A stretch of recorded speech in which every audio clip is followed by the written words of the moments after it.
되게 간단한 얘기야. 악마랑 계약을 해서 악마들이랑 싸우는 얘기야. 꽃이 있어. 꽃을 가지고 연애를 하는 거야. 이렇게 시작을 해. 이렇게 시작을 해서 이제 들어오게 해. 사람들이 꽃에 대한 얘기인가 보다 아니면 악마랑 싸운 얘기인가 보다 들어오게 해. 온 다음에 이상한 짓을 해요. 그러니까 그렇게 하면은 자 중요한 거 뭐죠? 친숙하게 접근을 하면은 들어오긴 좋아. 근데 계속 친숙하면 지루하잖아. 근데 거기서 낯선 것을 보여줍니다. 그러면은 어떻게 사람이 되냐면은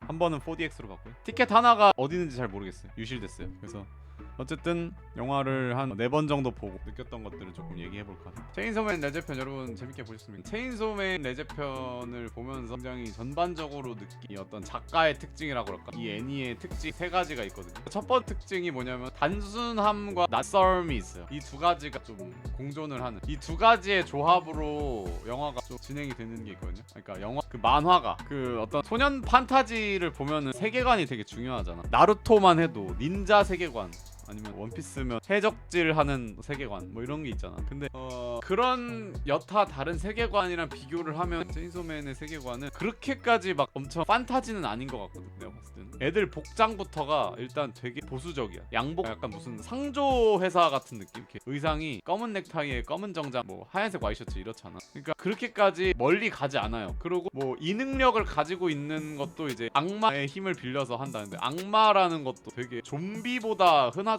이게 닌자 같은 느낌은 아니잖아. 찾아보면 되게 어떤 이 능력 세계관을 되게 복잡하게 만들 수 있단 말이에요. 어떤 만화들. 근데 얘네들은 조금 간단해요. 심플해요. 근데 이제 어떤 부분이 낯서냐? 악마는 악마인데 악마 하면 뿔 달리고 뭐 이런 느낌이잖아. 좀 날개 달렸거나. 근데 총칼, 폭탄 이런 거를 이제 악마로서 활용을 하고 약간 요런 조합이 낯선 부분들이 있어요. 전 그게 이 작가, 이 작품의 굉장한 특징이라고 생각을 하는데 가려 보면은 이 덴지라는 캐릭터가 나오잖아. 나는 몰랐는데 이 레제편에서 꽃을 뱉거든? 그 헛구역질을 하면서 이게 무슨 짓일까 하는 생각을 해봤는데 좀 유구한 전통이 있더라고. 1화에 이미 나온 어떤 이 아이의 특징인데 깡패들이 사는 동네야. 그래서 양아치들이 있어. 얘는 되게 어릴 때부터 그 양아치들 사이에서 자라느라고 그 삼키면은 돈 줄게 할 때 얘가 정말요 감사합니다 하면서 이제 막 담배를 삼켜가지고 100엔을 받아요. 그게 나와. 그러고 나서 그 100엔 준 양아치가 떠나니까 담배를 다시 뱉는다? 그거를 어렸을 때부터 좀 갈고 닦았더라고. 다시 요즘 1화를 보니까 그거를 이제 한 건데 이제 제가 이 얘기를 왜 하냐면 꽃이 눈앞에 있으면은 그게 있는데 꽃이 있으면은 예쁘다 꽃 너무 예쁘다 하거나 아니면 누구한테 준다거나 아니면 꽃을 어디에 장식을 해놓는다거나 이런 정도의 선택지가 있잖아. 꽃을 생각을 했을 때 꽃을 감상한다거나 근데 꽃이라는 소재가 막 그렇게 독특한 소재는 아니에요. 맨날 주위에서 볼 수 있는 거고 사랑을 표현한다거나. 근데 이걸 삼킨다라는 전개를 우리가 생각을 잘 못하잖아. 약간 이런 느낌이라고 해야 되나? 되게 친숙한 소재인데 이걸 가지고 하는 행동이 이상해요. 그런 느낌이야. 소재를 막 멀리서 찾지 않는 대신에 가까이 있는 소재를 원래 써야 되는 용도가 아닌 다른 용도로 씁니다. 막 삼킨다든지 아니면 헛구역질해서 뱉는다든지 그런 식이 좀 있는 것 같아. 뒤에도 또 얘기를 할 것 같은데 아무튼 이런 식의 전개를 하는 작가다. 저는 이 부분이 요즘 시대에 되게 먹히기 좋다라고 생각을 하는 이유가 뭐냐면 여러분들이 어떤 이야기를 볼 때 그 소재가 너무 낯설면 진입장벽이 생기잖아요. 진입장벽은 이거 소재는 되게 간단한 얘기야. 악마랑 계약을 해서 악마들이랑 싸우는 얘기야. 꽃이 있어. 꽃을 가지고 연애를 하는 거야. 이렇게 시작을 해. 이렇게 시작을 해서 들어오게 해. 사람들이 꽃에 대한 얘기인가 보다 아니면 악마랑 싸운 얘기인가 보다 들어오게 해.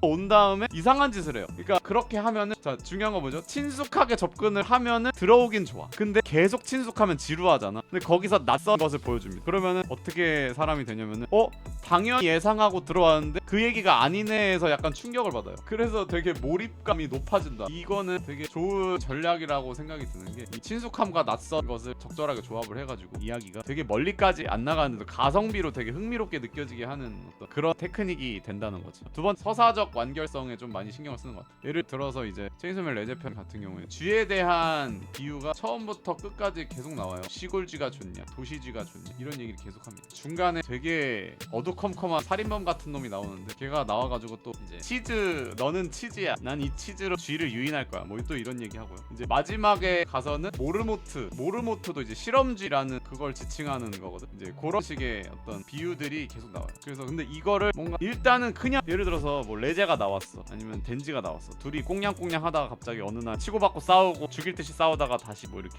연애질 하다가 막 비극적인 죽음을 맞이해. 그러니까 이 정도 플롯을 해도 사실 사실은 충분하다고 생각이 들 수 있거든요. 그러니까 소년 소녀가 만나서 알콩달콩 만나다가 갑자기 서로 적이 됐다가 다시 알콩달콩 하다가 그 알콩달콩이 잘 안 돼서 죽고 비극적으로 끝이 났다, 이렇게 해도 괜찮다고. 여기까지만 해도 있을 거 다 있는 거야. 근데 여기에 하나를 더 얹어. 시골쥐가 좋아? 도시쥐가 좋아? 라는 어떤 그 전체를 포괄하는 또 비유와 상징을 또 가져옵니다. 그래서 이게 굉장히 문학적이게 만들어주는 어떤 그런 거를 좀 즐겨 하는 것 같아요. 차는 패키징이 되는 거지. 포장이 잘 된다. 전체를 꿰뚫는 어떤 비유적인 서사가 또 하나가 있다라는 거지. 그리고 세 번째는 이제 본능적인 이야기를 주로 한다라는 특징이 있는데, 이것은 뭐냐면요, 이런 거예요. 소년 만화 하면은 이제 그런 거잖아. 해적왕이 될 거야. 아니면 나는 호카게가 될 거야. 원대한 꿈을 위해서 달려나가는 그런 어떤 이상향을 향해서 달려가는 내용이 주가 되는데, 이 덴지라는 주인공 캐릭터를 통해서 계속해서 보여주는 거는 아주 인간의 가장 기저에 있는 욕망이죠. 가슴을 만지고 싶다. 그 욕망을 굉장히 주축으로 이 캐릭터가 움직여요. 그래서 나는 요즘 그런 거 있잖아. 사람들이 어떤 작품을 봐도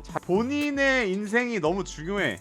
요즘 사는 사람들은 본인의 인생이 너무 중요하다. 그래서 콘텐츠를 보면서까지 이 캐릭터의 어떤 원대한 목표에 이입이 잘 안 되는 것 같아. 안녕, 나는 덴지라고 해. 나는 뭐 이제부터 해적왕이 되어볼게. 내 앞길을 이제 잘 지켜봐줘. 뭐 이런다고 해서 거기에 이입이 잘 되지 않아. 생업이 너무 바쁘고 하루하루 인생이 너무 바쁘고 그냥 내 덕질하기 바쁘고 이렇기 때문에, 제 생각이에요. 제 생각인데 그게 나랑 뭔 상관이요 하는 게 좀 있는 것 같아. 그렇기 때문에 욕망을 굉장히 단순하게 해주면, 요즘 여러분들 그 사람들이 바라는 게 막 별다른 게 아니잖아요. 여자친구 사귀고 싶다. 아, 좀 맛있는 거 먹고 싶다. 되게 소소하단 말이에요. 그런 굉장히 누구나 공감할 수 있는 초급적인 욕망, 메슬로우의 욕구 5단계라고 아십니까? 가장 아래에 있는 단계에 있는 생존의 욕구에 해당하는, 생리적인 욕구에 해당하는 것들을 이 캐릭터가 욕구를 한단 말이에요. 그래서 굉장히 공감하기가 쉽고 이입하기가 쉬워요. 그리고 반대로 이런 캐릭터기 때문에 가끔씩 어떤 철학적인 주제가 나옵니다. 이 만화도 주인공이 머가리가 텅텅 비어가지고 그냥 혼자 뭐 톱질하다가 끝나는 것 같지만 굉장히 또 고차원적인 막 주제들이 계속 던져져요. 뭐 레제편만 해도 시골쥐가 좋냐 도시쥐가 좋냐 뭐 이런 얘기들이 계속 나온단 말이야. 일본인이라면 그렇게 살면 안 되는 거야. 학교도 가고 공부도 해야 되고 일상이 있어야 되는 건데, 이런